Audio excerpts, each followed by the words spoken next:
What's up guys, it's Drac, and these are Nerf MicroShots. Now the MicroShots were released at HasCon. HasCon of course should not be happening again this year, so I'm very excited that I got to bring you those sneak previews so that I know a little bit about these. Now this is Hasbro's attempt to kind of take the Nerf brand into a collectible sort of market segment, and that's exactly what they are. That's why they're series numbered, that's why they're in packaging like this. You wouldn't even in theory have to open these unless you wanted to play with them, but what are they? They are kind of slippery, and my hands are kind of cold. I'm not editing that out. This is more fun this way, so we'll kind of go over them. So the Hammershot, of course, being my favorite of Series 1, as it's my favorite of the current modern Nerf pistols, and it's not even close. We have the Zombie-Strike MicroShot Hammershot. Now, these are essentially Jolt reskins, and it's funny to call them Jolt reskins because that started as sort of a meme, but the Jolt is essentially the cheapest, easiest way for Hasbro to make any sort of blaster type product. That's why you see so many Jolt internals and all of their tie-ins for things like Marvel products, for things like little toys that they've done in the past for like McDonald's, and those are way back in the past, but like etc. and so forth. Like these one-shot simple tiny plunger tube systems are super easy and super cheap to manufacture, and so you can realistically reshell that into anything. So this is of course a stock Jolt. A stock Jolt costs about, and we'll go ahead and take it out of the package because we're going to need to for this video, but a stock Jolt you pay about $5 for. Cold hands and YouTube videos do not go well.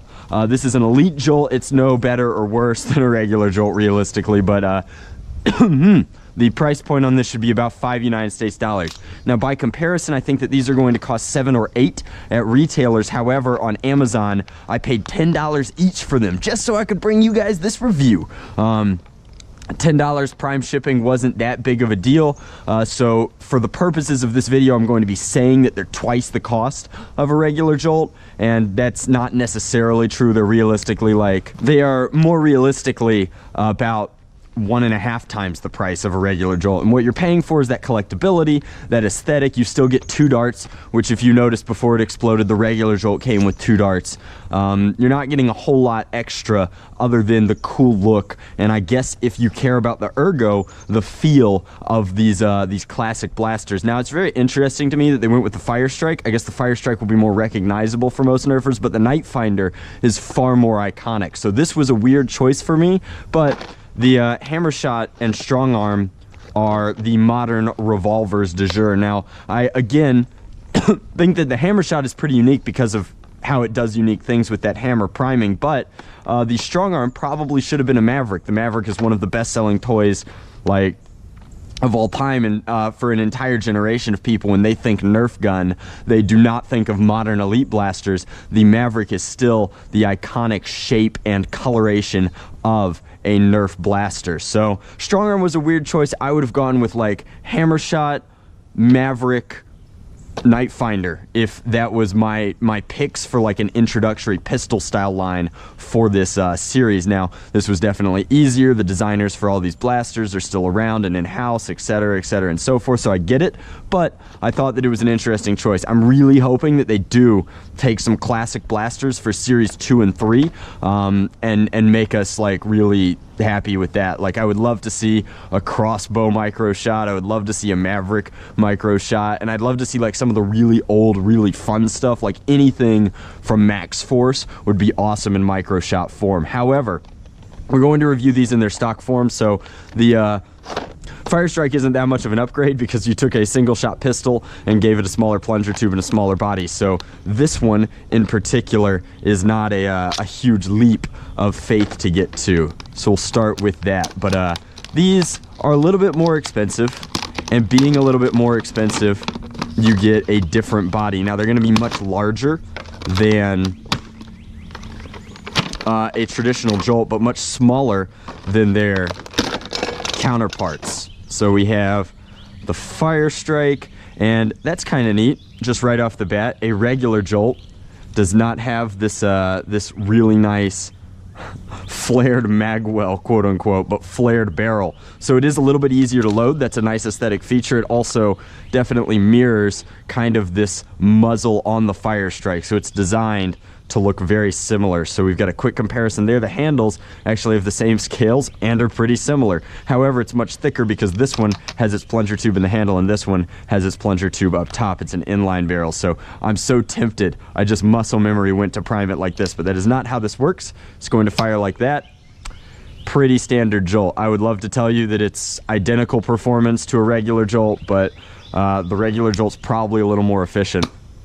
Nope, pretty identical. Not a whole lot to say about these internally. They are definitely jolts. You can even see that if you kind of line it up. Like that is where this blaster begins and ends.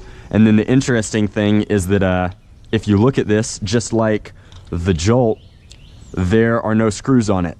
However, there are no screws on the base either. So at least with a traditional jolt, for less money, you can pull this out. You could change which direction you want your priming bar to be. You can replace the spring, although it is difficult. You can mess with the seal like this. You're doing nothing. You're not getting into this blaster without like actually destroying the aesthetics of it, because there's no clamshell here. It's not coming out of that. So that's a little concerning. Like, now, it's not a huge issue because that's not like a sign of the times. There's no way to make modern blasters that do everything that we want them to do in that style of packaging. However, jolts are probably going to head that way. And let's be real, like, you didn't buy these because you wanted to mod and have the world's most powerful tiny Hammershot, although that would be a pretty good YouTube title. You bought these because you really like these blasters and you wanted to collect them. Like, I know for me personally, I am a collector and I'm going to want one of each. So we have a pseudo revolver on the Strongarm, another really good flared barrel here, and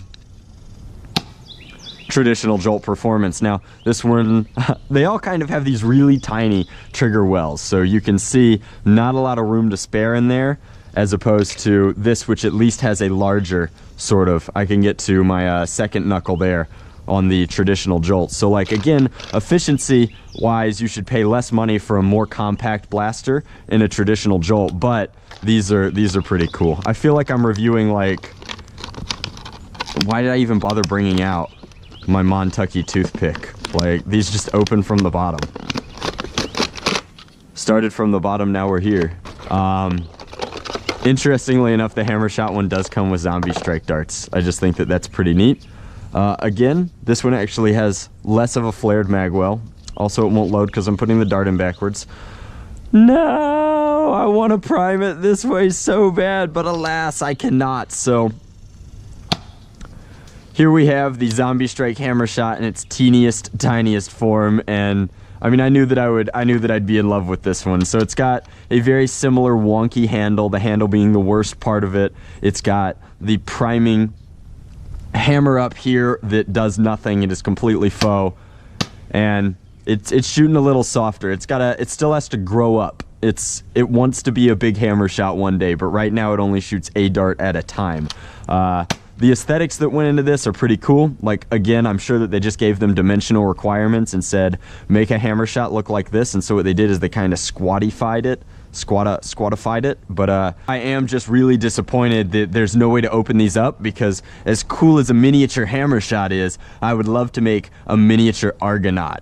And it wouldn't even take a lot of material to do it. Like, you could use scrap hydrographics, but it is a shame that they cannot be opened, because aesthetically, these are not going to be modified. Now, again, like, aesthetically, people don't really mod their jolts. Like, jolts get thrown into loadouts and dump pouches and used for, like, indoor wars, or they're particularly popular at the epic Nerf battle, but they are not super great blasters. There's not a whole lot that you can do with them. So for $7 to $10, you can now collect miniature versions of famous blasters. I'm not entirely sure how famous the Firestrike and the Strongarm are, but I'm sure that they've sold very well recently, if nothing else. I'm really hoping that they go vintage with the next line. I feel like, I'm pretty sure that they're gonna go like goofy, and they're gonna do like, what if we took the world's biggest mastodon and cranked it down into a jolt? So I think we're gonna get a mastodon and a judge and a rhino fire, because it's funny to make big things really small.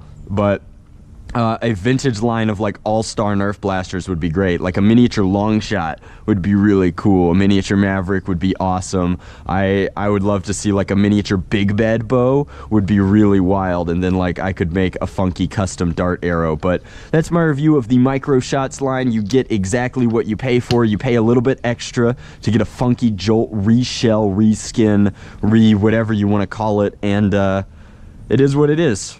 For a little bit more money, you get the same performance in a less ergonomic package, honestly. But I'm going to display them as I collect them, and I think that that's kind of what they're designed to do. You're supposed to collect an entire series, and then when the next series comes out, you'll collect them. I'm probably going to review them by series if they are launched in such a way that it's possible, because making an entire video about a miniature Hammershot is just not as much fun as comparing them all to their referent others. But like, it's already looking kind of silly how small like the MicroShot is compared to the Strongarm. Like the Strongarm is literally like the cylinder has the same amount of plastic. Wild.